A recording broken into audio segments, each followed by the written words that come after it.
Ashes Alpha 2.5 doesn't feel like a game. It feels like a stack of unfinished systems taped together and thrown into a testing server. Crafting doesn't match progression, PvE doesn't feed PvP, nothing builds into anything. And the systems that do exist, they're being tested like they're already finished. I'm not the only one saying it. Tangents of Creation just dropped a video laying it all out. And he's right. Ashes of Creation feels like a disconnected, mismatched, misprioritized mess because it is. But that's where I want to take this further. This isn't just alpha jank or development growing pains. It's a design process that feels like someone hit shuffle on their own roadmap. Systems are going live before their foundations are even finished.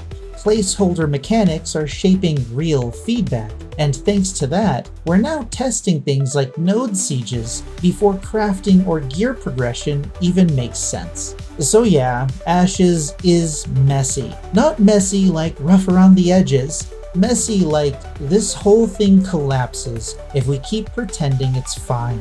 It's structural, and if Intrepid doesn't figure that out soon, they're gonna spend Alpha 3 reworking systems they never finished building in the first place. And nowhere is that more obvious than in how the game handles gear. You can hit level cap in starter armor. No stat checks, no scaling punishment, just sprint to 25 with random drops providing your gear in a weekend, and the game doesn't care. We've talked about this before. Ashes doesn't have a gear check. It has a gear suggestion. Like Jamie pointed out, you can go from level 0 to 25 in the MMO equivalent of cardboard. That's not progression. That's speedrunning a test where nothing pushes back. Enemies don't punish undergeared players, there's no baseline resistance, no scaling threat. Meanwhile, gear balance is being implemented like it's built on top of something, when the mobs it's supposed to matter against haven't been balanced to provide proper resistance. Sure, better gear makes mobs die faster, it shaves a few seconds off your grind and protects you a little bit better, it makes PvP hit harder and maybe last a little bit longer, but that's it. For the level grind, the time to kill drops. The threat level doesn't. It's not progression, it's optimization. And that completely guts the feeling that your character is growing, that your equipment means something, that the world even notices that you're wearing any. And that brings us to the part no one wants to meaningfully talk about. Players are skipping the entire crafting loop. Why bother?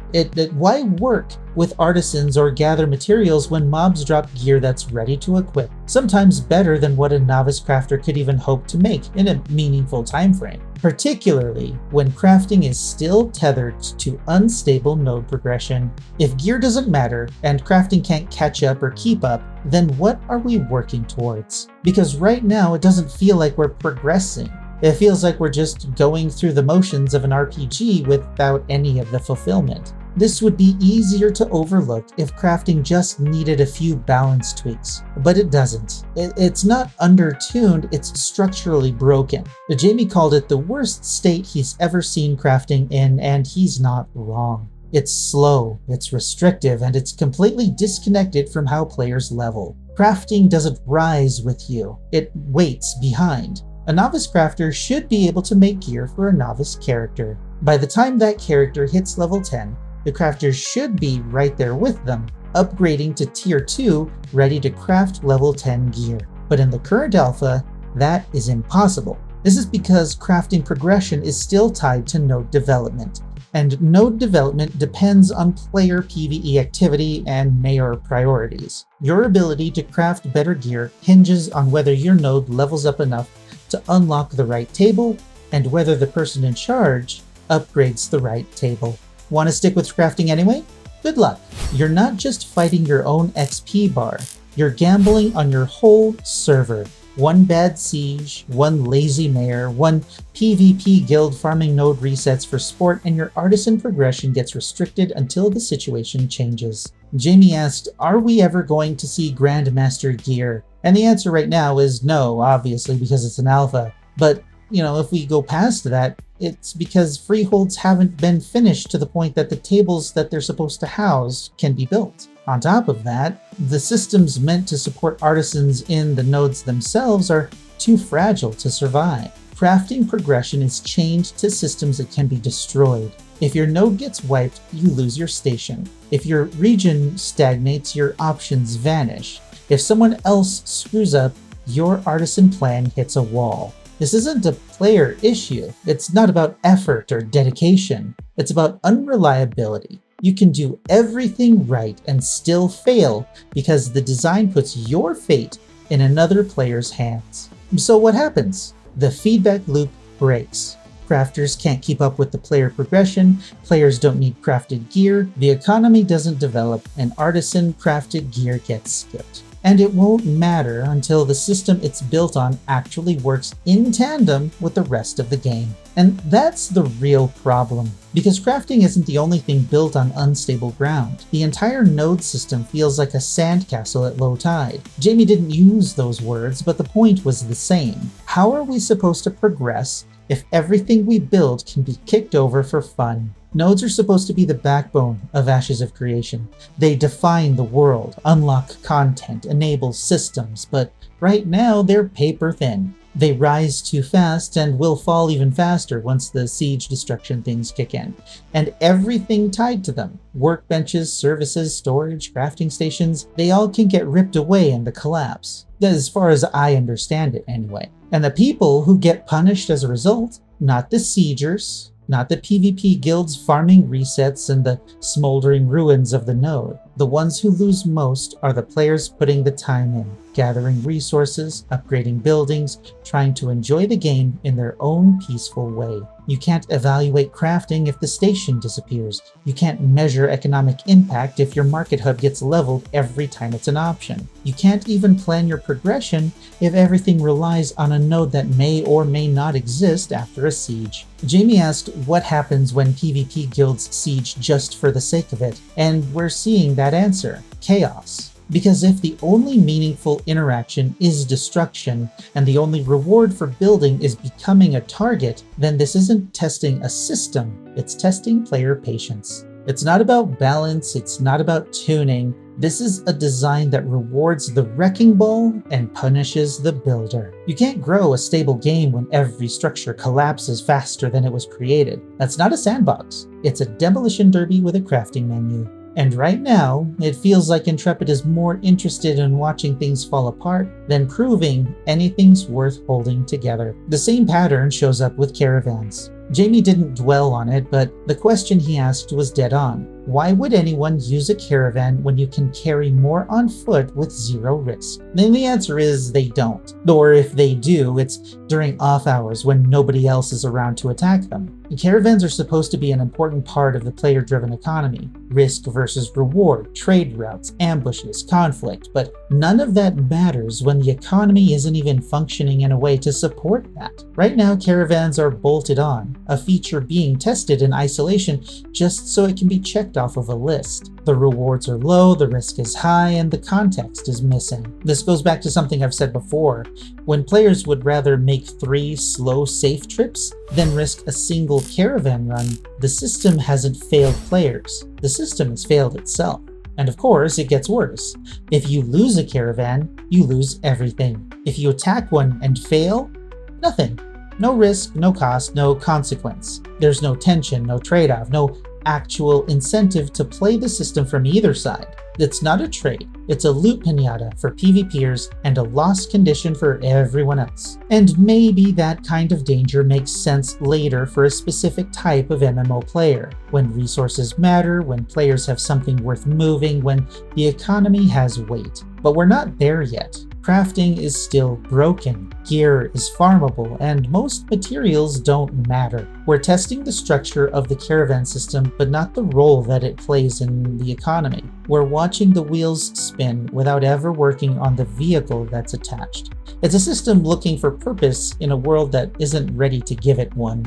This is the part of Jamie's video that stuck with me. Not because it was dramatic, but because it was dead accurate. He said that he doesn't even know what Intrepid's design philosophy is anymore. And honestly, neither do I. It's not just that the systems feel disconnected. It's that the priorities feel upside down. Boats are live, caravans are live, sieges are on the horizon. Meanwhile, PvE, the thing that feeds crafting, gathering, and node progression, is still running on placeholders and possibility. This isn't a lack of ambition, it's a failure of sequence. You don't launch trade routes before the economy works. You don't build PvP systems before PvE drops anything worth fighting over. You don't test sieges before players have something worth defending. But that's what's happening. The systems are being greenlit, rolled out, and stress tested before the things they rely on even exist. And the most frustrating part? We've already seen the consequences. Jamie brought up how static gathering was pulled mid-test to make things more tolerable, and then now we have like random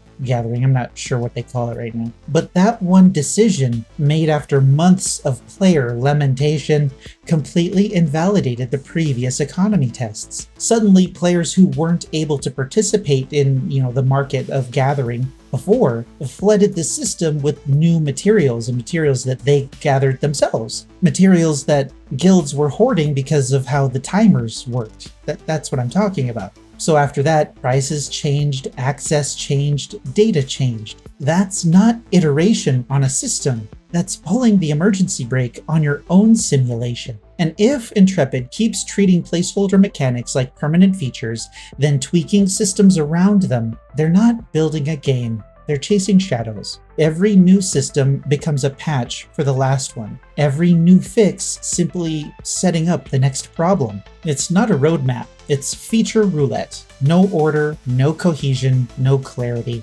Just a long list of mechanics showing up out of sequence while players are left guessing what's placeholder and what's not. And thanks to that, we're already behind. Alpha 3 was pushed to August, not because the foundation is being perfected, but because this entire phase has been spent chasing fires. Like fast-tracking market stalls only after trade spam flooded the chat in early Alpha 2? That wasn't part of the plan. That was a panic button. And the longer that kind of reactivity defines Intrepid's development process, the less this feels like a test, and the more it looks like triage. This is the question Jamie asked that cut the deepest. Who is this game actually for? Because right now it's hard to believe that the answer is most MMO players. He guessed maybe 5% of players will actually enjoy what Ashes is becoming, and the more that we test, the more that looks less like a warning and more like the plan. Every system we've talked about, caravans, crafting, node development, PvP, caters to one group of people, hardcore PvP guilds. The ones who coordinate in Discord, min-max timing, and treat the game like a season of conquest. Then sure, they're a part of the community, a very valuable part, but they are not the community. The other half, the ones who want to build something, run a shop, tend a freehold, and live in the world, they're either locked out by placeholder systems or flattened by design. Not ignored, not left behind, flattened by mechanics that reward wrecking over building, and by a testing structure that hasn't given them the tools to play their way. And that brings us back to the sandcastle metaphor. Right now, Ashes feels like a beach where the kids who want to build are getting chased off by the ones who came just to stomp everything flat. And once the builders are gone, the wreckers get bored too, because then there's nothing left to destroy. A PvX MMO will only work if both sides can thrive. PvP needs something worth fighting over, PvE needs something worth building. But right now, one side gets tools, the other gets obstacles. One side gets mechanics, the other gets excuses. And if those loops can't coexist, then this is not a PvX game. It's a burnout engine wearing a sandbox costume. All of this, the broken loops, the placeholder systems, the scrambled priorities, leads to the same question Jamie asked near the end of his video. What is the vision now? Because after everything we've tested, everything we've been told, and everything we've watched get rewritten mid-phase, it's not really clear anymore. Not to Jamie, not to me, and honestly, it might not even be clear to Intrepid either. That's not a cheap shot, it's a problem with the process. We've spent months testing mechanics built on placeholder logic. Gathering got overhauled mid-test. Market stalls got fast-tracked after chat became a flea market. Systems being added, not because they're ready, but because something else broke. And the result? Confusion.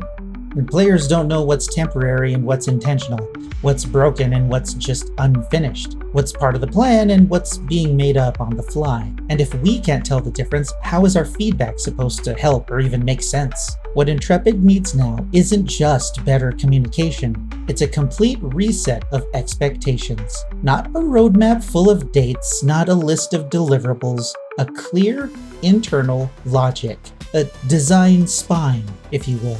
What's the end goal? What systems are locked in?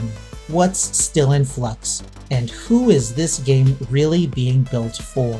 Because the vision we were sold, a clean, cohesive PvX MMO with a player-driven economy and reactive world, that's not what we're testing. What we're testing is a mismatched bundle of features stitched together with a developer vision, a bunch of systems standing next to each other, trying to be a game. And if that doesn't change soon, players won't stick around to see what it eventually comes, because they're not just losing confidence in the systems, they're starting to lose confidence in the plan. Ashes of Creation doesn't feel broken because it's in alpha. It feels broken because the systems being tested aren't connected to anything. They don't build on each other. They don't support each other. And worst of all, they don't teach us anything once they fail.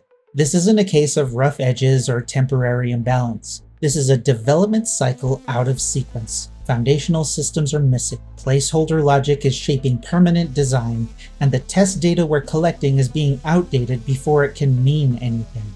Jamie was right. Ashes feels like a mess. Not just because it's messy, but because the mess feels planned. Systems are going live before they're grounded. Features are tested before their context exists. Fixes are implemented without solving the problems underneath. And players aren't confused because they don't understand the game. They're confused because the game keeps changing what it is, while pretending that the plan never changed. That's not how you build an MMO. That's how you burn out your community before the game even launches. That's all for today. You're welcome.